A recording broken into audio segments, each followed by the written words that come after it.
Good day to you, Rabbi. And is it a good day? The news is full of all sorts of controversial figures.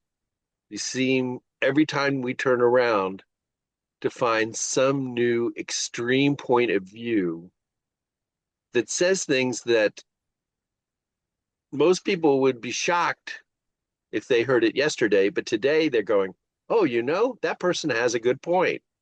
Take, for example, all the attention that Nick Fuentes is getting in the news these days.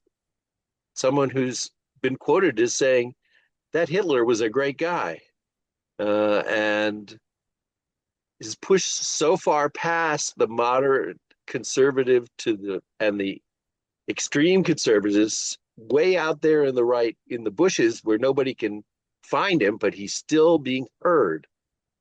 What gives with that? Why are people countenancing this kind of language? For those of you watching and listening, think that Fuentes is reflecting your views. Let me give a quote of his. Jews are running society. Women need to foxtrot up. Blacks need to be imprisoned for the most part, and we would live in paradise. It's that simple. So that's what I'm saying to you. Is that what you actually believe? And is that how you want to run society? And do you want to put Hitler in charge? Just remember, first Hitler came for the Jews, but no one spoke up. Then he came for the trade unionists. Not enough. And the list went on till he came and imprisoned priests, ministers, nuns, everyone.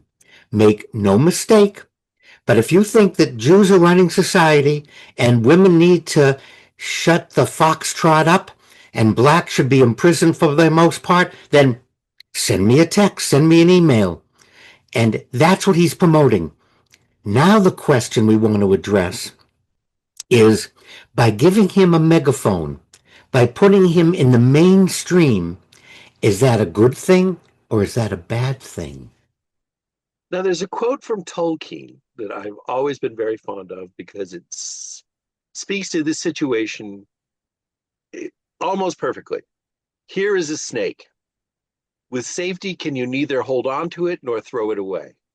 There's got to be another strategy, but I have no idea what it is. Isn't there something that we can do and hope for in the way of sanity and reason in people? It has to come up front right at the beginning. We can't just let it go.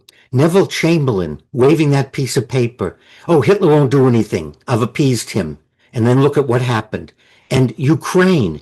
Now NATO is arming up.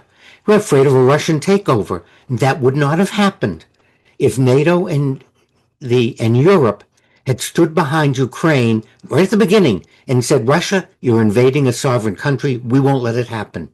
There is the key, Joe. And this is that key moment. If we're going to do anything, it has to be now, before it becomes a steamroller. Before what the Nazis did is they sent the stormtroopers, the SS, the Gestapo, wearing masks, covering their faces, rounding up people and taking them away to the concentration camps. It has to be stopped at the beginning.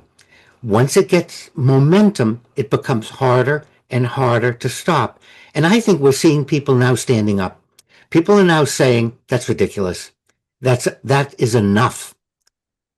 And in the latest elections, the sweeps in states like Virginia and the election in New York show that people are starting to use their power of the vote to change the course of things. But is it enough? A large group of people are trying to manipulate the future of this country in a direction that many people sincerely believe is a good idea. And there are parts of it that are a good idea, but they're being used to justify so many bad things. We're a united country a long time ago, and we still are in many ways. Morgan Freeman, in an interview, was once asked, how do we end racism? And he said, stop talking about it. Stop making it an issue. Stop making everybody aware that some people's skin is lighter than others, and some people's skin is darker than others. If nobody paid attention to it, it would go away eventually. And I know for a fact that for some people, my own daughter, I'm very proud of her, that is true. She doesn't see the color of a person's skin. But is that going to work? You know, you bring up something really neat. Whenever I not pre-register, but I have a doctor's appointment and I fill out the form, it always asks me, am I black? Am I white? Am I not Hispanic? All these questions. Get rid of that nonsense. I think he was spot on because we're putting a floodlight on our differences. I'm going to see my dermatologist. Why do I have to say I'm not Hispanic?